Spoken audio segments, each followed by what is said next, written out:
중국 경제를 수렁으로 몰고 가고 있는 주범 중 하나인 부동산 위기가 시진핑의 특명에도 불구하고 해결 기미는커녕 더욱더 수렁으로 빠져들고 있습니다. 심지어 중국 당국이 이 부동산 문제를 해결하기 위한 대책들도 실효가 없을 뿐더러 오히려 위기를 더욱 심화하고 있다는 비판까지 나오면서 이 중국 경제의 미래를 더욱 어둡게 만들고 있습니다. 갈수록 악화되는 중국의 부동산 문제를 Y타임스가 파헤쳐봤습니다. 지금 시작합니다.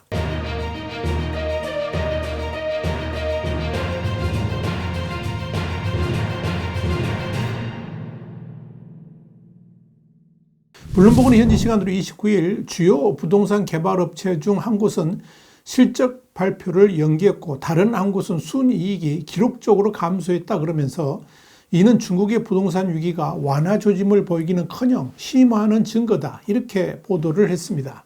블룸버그에 의하면 한때 매출 기준으로 중국 최대 주택 건설 업체였던 비구이안이 채무 조정 작업이 복잡해서 더 많은 시간이 필요하다는 이유로 3월 31일 발표 예정이었던 연례 실적 발표를 지키지 못하게 됐다.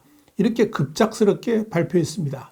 또한 상장된 부동산 개발업체로는 한때 최대 규모였던 왕커는 지난해 순이익이 46%나 급감했습니다. 이런 순이익 급감은 1991년 상장 이후에 가장 큰 하락폭인데요. 이 전문가 추정치를 크게 밑도는 수치입니다.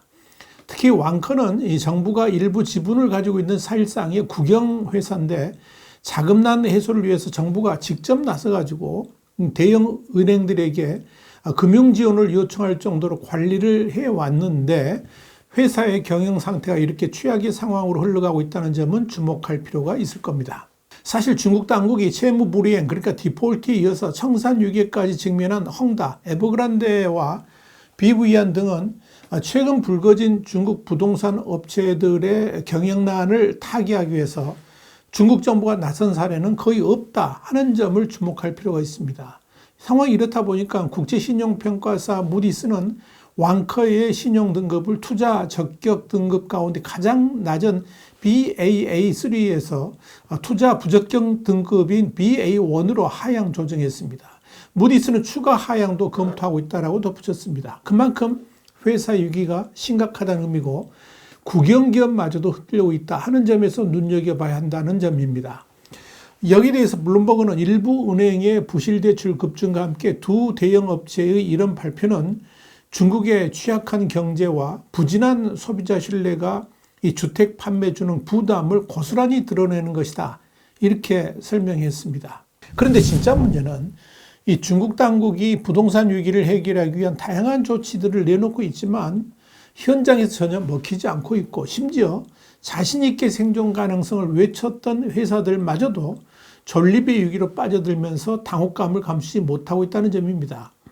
사실 최악의 상황으로 흘러가는 경제를 되살리기 위해서 중국 당국 모든 수단을 동원하고 있습니다. 특히 시진핑 주석의 특명이 있었고 또 자신이 직접 나서가지고 이 현지 위기를 돌파할 것이다 이렇게 말했기 때문에 이 중국의 경기 회복에 더욱 기대를 걸었습니다만 결과는 현재 참담하게 나타나고 있습니다. 우선적으로 부동산 경기만 하더라도 온갖 부양책을 쏟아냈음에도 불구하고 지난달에는 신축 및 기존 주택 모두 연간 가격 하락폭이 확대된 것으로 나타났습니다.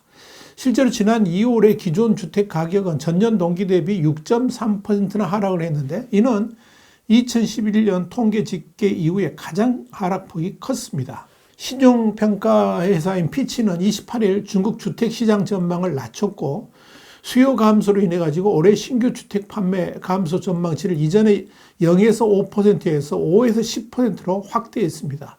여기에 대해서 월스트리트저널은 중국의 고통스러운 부동산 침체가 수그러들 기미를 보이지 않음에 따라서 전국적으로 광범위하게 가격이 하락세를 보인 것이다. 이렇게 설명했습니다. 이는 참으로 당국이 당혹해할 수밖에 없는 성적표입니다. 흐름이 당국이 원하던 바와는 전혀 다르게 흘러가고 있어서 그런 겁니다. 그뿐 아닙니다. 지금 문제가 되고 있는 비구이안과 완커 모두 불과 1년 전만 하더라도 동종 업체들이 속속 무너지는 가운데 생존 가능성이 큰 것으로 평가를 했고 그래서 자신만만해 했었는데 지금 상황은 심각하다 못해서 파국으로 흘러가고 있는 겁니다.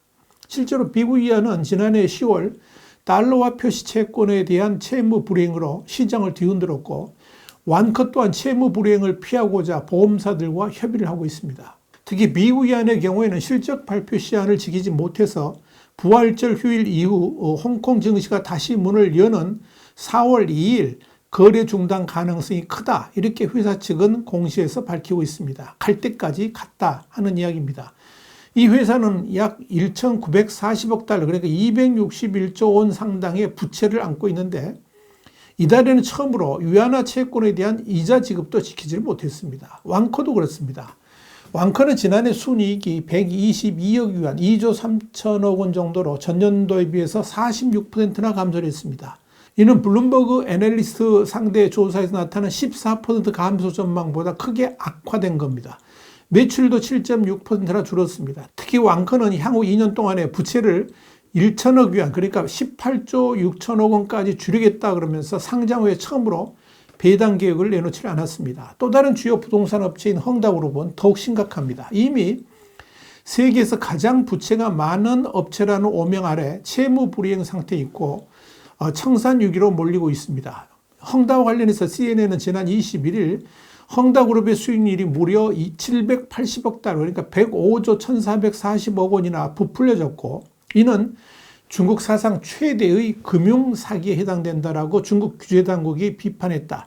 이렇게 보도해서 눈길을 끌었습니다. 이와 함께 블룸버그 집계에 따르면 실적을 발표한 23개 부동산 개발업체 중에서 14곳은 순손실을, 6곳은 이익 감소를 보고 있습니다. 단지 3개만이 소폭의 이익 증가를 기록했습니다. 부동산 시장이 지속적인 침체로 인해서 대형 국영은행들의 재무 상태도 악화되고 있습니다. 이는 부실 대출이 증가하면서 금융 부문으로의 파급 효과가 나타나고 있다는 것을 시사합니다.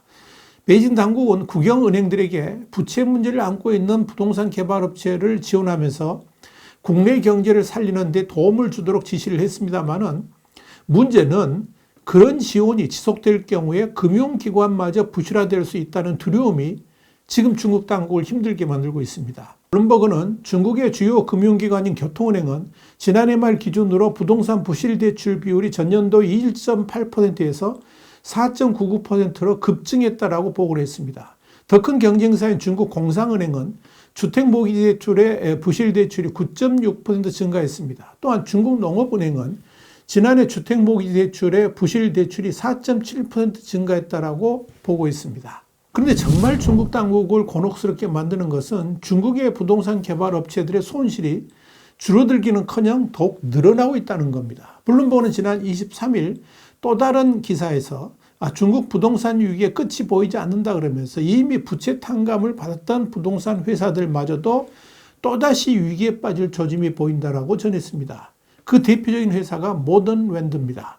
그런데 블룸버그가 지적하는 중국 부동산 위기의 핵심은 2021년 중국 부동산 위기가 시작된 이후 중국 부동산 개발 회사들이 총 1110억 달러, 그러니까 148조 2250억 원 규모의 영내 및 역외 채권을 불이행하고 있다는 점입니다.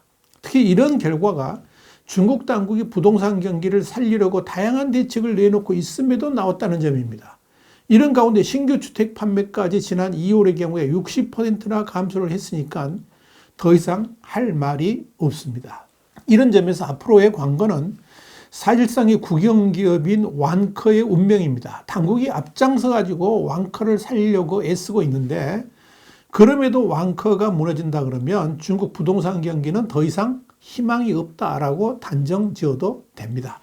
일본의 니케이 아시아도 지난 25일 중국의 주요 부동산 개발업체들의 재정적 손실이 눈덩이처럼 불어나고 있다 그러면서 최근 들어서 벌써 3곳의 홍콩 상장 부동산 회사들이 순손실로 수십억 달러를 발표했고 헝다그룹은 뉴욕에서의 파산 신청을 철회했다라고 보도했습니다. 그중 광저우에 본사를 둔 KWG 그룹 홀딩스는 2023년 순손실이 190억 위안, 26억 달러, 그러니까 3조 5,035억 원 정도로 예상했는데 이는 전년 대비 2배 이상 늘어난 것입니다. 이와 관련해서 이 회사의 공지한민 대표이사는 지금의 위기는 전례가 없는 것이라 그러면서 산업 전반에 걸친 어려움이 이 주택 구매자들의 미래 경제 성장에 대한 신뢰를 약화시켰고 또 중국 전반의 부동산 매출에 영향을 미쳤다. 이렇게 평가를 했습니다. 문제는 이런 회사들이 한둘이 아니라는 겁니다. 다시 말씀드려서 중국의 부동산 개발 회사들 대부분이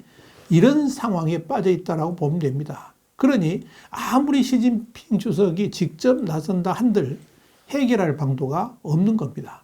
중요한 것은 이런 부동산 산업이 중국 GDP, 그러니까 국내 총생산의 25% 내외에 달하고 중국인 재산의 80%를 차지할 정도로 부동산이 경제 전반에 미치는 영향이 크다는 점입니다. 그러니 이런 부동산 산업을 다시 살리지 못한다면 중국 경제의 부활도 요원하다, 이렇게 볼 수 있을 겁니다. YTN 정세 분석이었습니다. 감사합니다.